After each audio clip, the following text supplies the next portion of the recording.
It is now my great pleasure to introduce partners in this effort. They've been leading the cause. I've spent a lot of time with these folks who have just dedicated themselves to this cause. And I'd like to introduce Al Hibner from the Citizens Climate Lobby. Al? Good morning, everyone.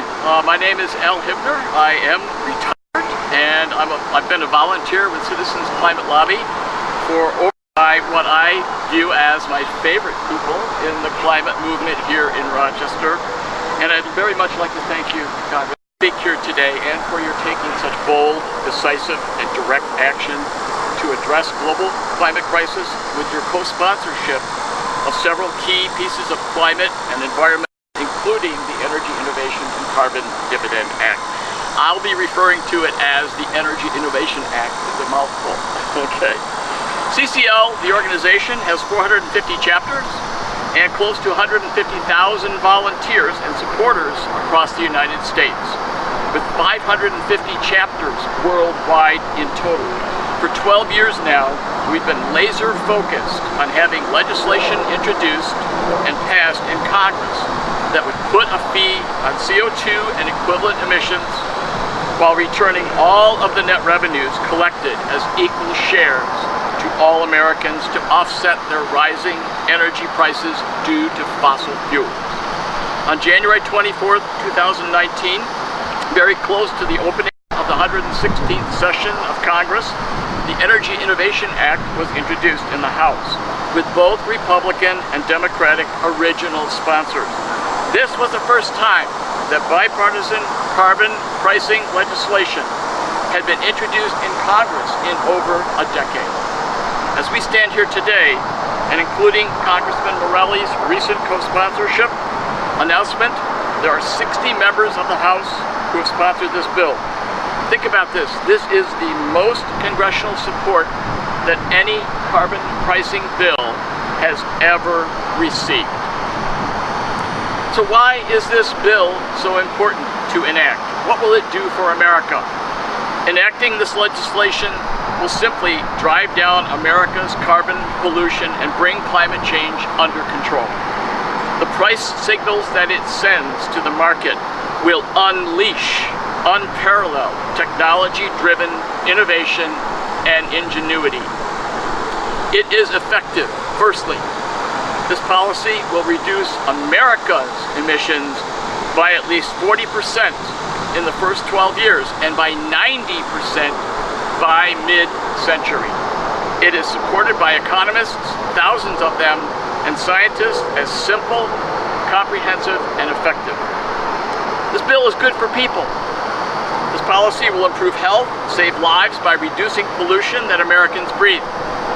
Additionally, the carbon dividend puts money directly back into people's pockets every month as a check or direct deposit to spend as they see fit, helping low and middle income Americans. This is good for the economy. The money that is generated from the fee will help to create 2.1 million new jobs, thanks to economic growth in local communities across America.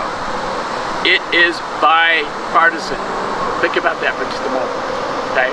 In this time of hyper-partisanship. Republicans and Democrats on board, co-sponsoring this bill together.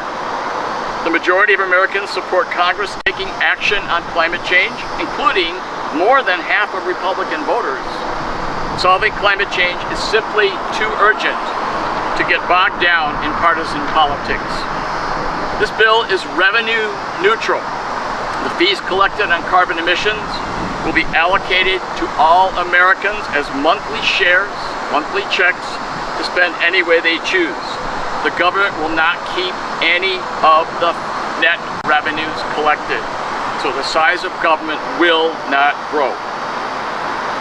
Last August, members of our CCL Rochester lobby team met with then candidate Morelle to inform him of CCL's carbon fee and dividend policy and to ask him to support it. We were surprised, challenged, and energized by the depth of discussion with which he engaged and questioned our team on this policy.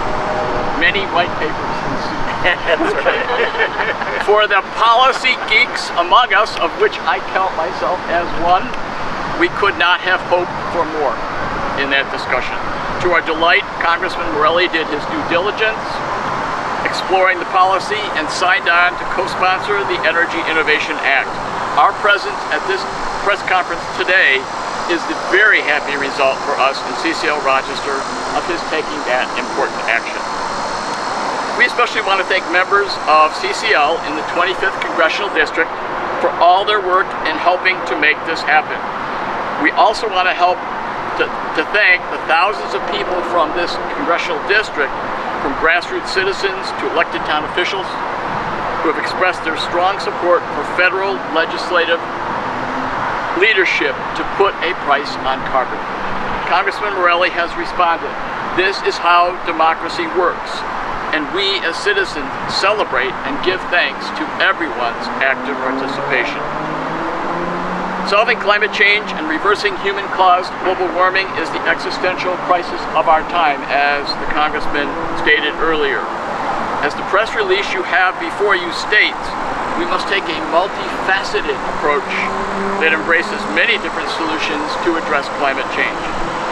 We at CCL strongly believe that enacting the Energy Innovation Act is the first best legislative action step that Congress can take to begin this process. We face a climate emergency. As you all know from recent news reports, last month, July was the single around the world in recorded history since record keeping began over 100 years ago. Period. Full stop. This is only the beginning of such global temperature records unless all of us work as hard as we possibly can to create a more livable and sustainable world for our children, grandchildren, and indeed for all future generations. Owe them that. Thank you again, Congressman Morelle at CCL, here in Rochester and around the world, for announcing such bold and comprehensive action to address climate change at this press conference today.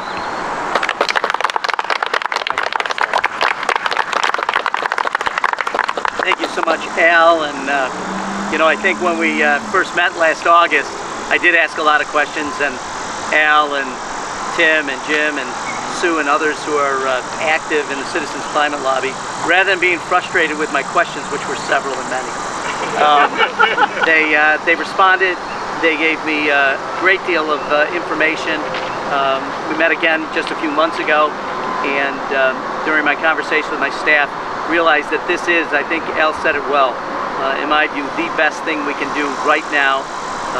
This kind of policy will have the intended effect, and it will certainly, in my mind, reduce our carbon footprint dramatically. So I want to again thank Citizens Climate Lobby, because they are a force to be reckoned with, and I think just had such passion about this.